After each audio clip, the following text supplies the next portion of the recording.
Hello teacher. Hello and hello everyone. ពាក់ព័ន្ធថ្ងៃនេះដែរខ្ញុំនឹងមកធ្វើវីដេអូដែលឆ្លុះបញ្ចាំងពាក់ព័ន្ធនឹងការ present របស់ក្រុមទី1ដែលមានចំណងជើងថាការរៀនបែបសហការបាទទី1គឺការរៀនបែបសហការសូមផ្ដល់ជានិយមន័យរបស់ការរៀនបែបសហការនេះដែរគឺជាវិធីសាស្ត្របង្រៀនដែលធ្វើឲ្យសិស្សធ្វើការជាក្រុមតូចៗដែលមានសមាជិកចាប់ពី3ដល់5ឬក៏6នាក់ហើយការរៀននេះដែរគឺដើម្បីធ្វើឲ្យសម្រេចគោលបំណងក្នុងការសិក្សារួមដោយមានសមាជិកម្នាក់ចូលរួមយ៉ាងសកម្មនិងទទួលខុសត្រូវចំពោះការសិក្សារបស់ខ្លួននិងក្រុមផងដែរហើយសម្រាប់ការរៀនបែបសហការនេះដែរគឺមាន5ជំហានសំខាន់បាទសម្រាប់ដំណើរការគឺមាន5ជំហានសំខាន់សម្រាប់ជំហានទី1គឺ preparation គឺការត្រៀមដំណាក់កាលនៅដំបូងនេះគឺគ្រូបង្រៀនត្រូវរៀបចំបង្រៀនឲ្យបានល្អជាមុនដើម្បីធ្វើសកម្មភាពសិក្សាប្រព្រឹត្តទៅដោយរលូននិងមានប្រសិទ្ធភាពអញ្ចឹងសកម្មភាពដូចជាពន្យល់អំពីប្រធានបទឬមេរៀនដែលត្រូវសិក្សាបញ្ជាក់គោលបំណងនៃការរៀនដើម្បីឲ្យសិស្សដឹងថាពួកគេត្រូវសម្រេចធ្វើអ្វីខ្លះផ្ដល់ការណែនាំច្បាស់លាស់អំពីរបៀបធ្វើសកម្មភាពនិងវិធានការងារជាក្រុម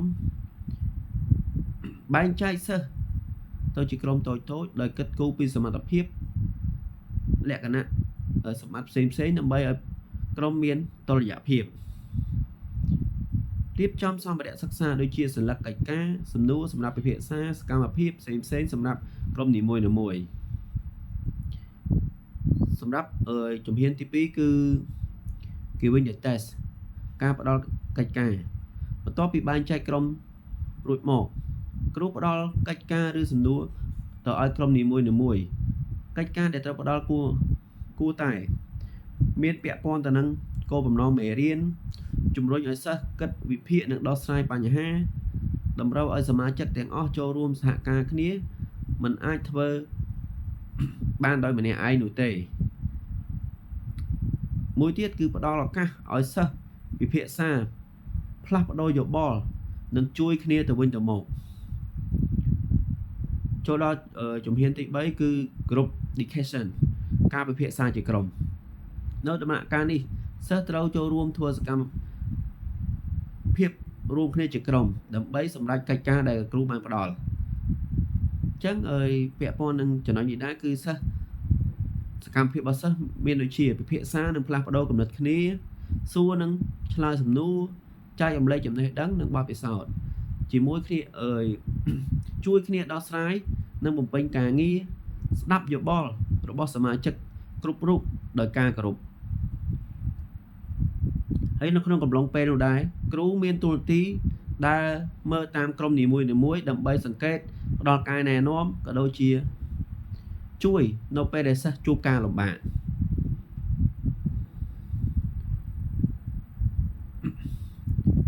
ពាក់ព័ន្ធនឹងជំហានមួយទៀតគឺជំហានទី4គឺ presentation គឺការធ្វើបទបង្ហាញបន្ទាប់ពីពិភាក្សាចប់ក្រុមនីមួយឬក៏តំណាងក្រុមឡើងធ្វើបទបង្ហាញ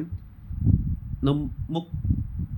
លោកគ្រូក៏ដូចជាមិត្តរួមថ្នាក់ទាំងអស់គ្នាអញ្ចឹងហើយការពាក់ព័ន្ធនឹងសកម្មភាពនៃការធ្វើបទបង្ហាញនេះគឺបង្ហាញចម្លើយឬសកម្មភាពការងារឬជាស្រ័យឬលទ្ធផលការងារបញ្យល់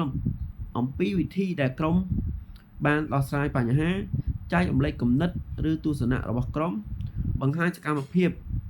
ឬផលិតផលដែលបានរៀបចំនៅក្នុងកំឡុងពេលដែលធ្វើបទបង្ហាញនោះដែរក្រុមផ្សេងក៏អាចមានសំណួរសម្រាប់សួរឬក៏អាចផ្ដល់ជាចំណុចដែលក្រុមដែលគាត់ធ្វើបទបង្ហាញនោះដូចជាចំណុចខ្វះខាតគឺគាត់អាចផ្ដល់ជាគំនិតយោបល់បន្ថែមបាទសម្រាប់ជំហានទី5ឬក៏ជំហានចុងក្រោយនេះគឺការfeedback ការផ្ដល់មតិត្រឡប់ជាចុងក្រោយគ្រូធ្វើការវិតម្លៃ និងផ្ដល់មតិត្រឡប់ទៅក្រុមការងារតាមក្រុមនីមួយៗអញ្ចឹងសកម្មភាពគ្រូដូចជាសរសើរចំណុចល្អរបស់សិស្សកែតម្រូវកំហុសឬការយល់ច្រឡំផ្ដល់យោបល់និងអនុសាសន៍សម្រាប់កែលម្អការលើកទឹកចិត្តសិស្សឲ្យខិតខំបន្តនិងអភិវឌ្ឍសមត្ថភាពបន្ថែមសួរសំណួរបន្ថែមដើម្បីពង្រឹងការយល់ដឹងរបស់សិស្សបាទអញ្ចឹងសម្រាប់វីដេអូនេះគឺខ្ញុំមានតែប៉ុណ្្នឹងអញ្ចឹង Goodbye teacher thank you